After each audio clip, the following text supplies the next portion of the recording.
Well, today marks the 60th anniversary of the end of the Korean War. Senator Tim Scott was in North Charleston this afternoon to celebrate the men and women who served in that war. News 2's Cuthbert Langley was there.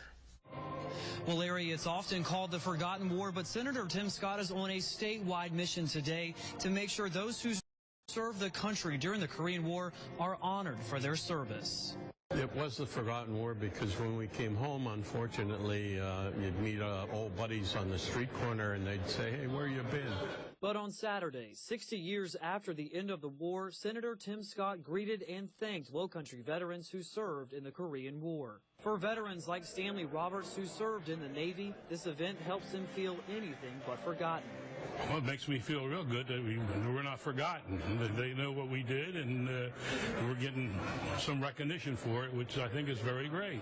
Former Marine John Curcio has worked since returning home from the war to have the country remember what he and all members of the military did in Korea.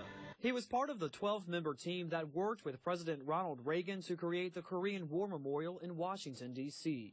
Today's event eclipsed even that time for Curcio because it was a time for every Korean veteran to be thanked. It just makes me feel, because we weren't used to over 60 years' time now being recognized or being invited to something like this in our honor per se, so it makes you feel very good.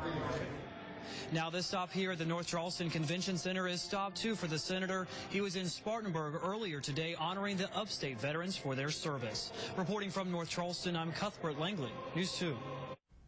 Well, Senator Scott's office estimates that there are between 40 and 70,000 Korean veterans here in South Carolina.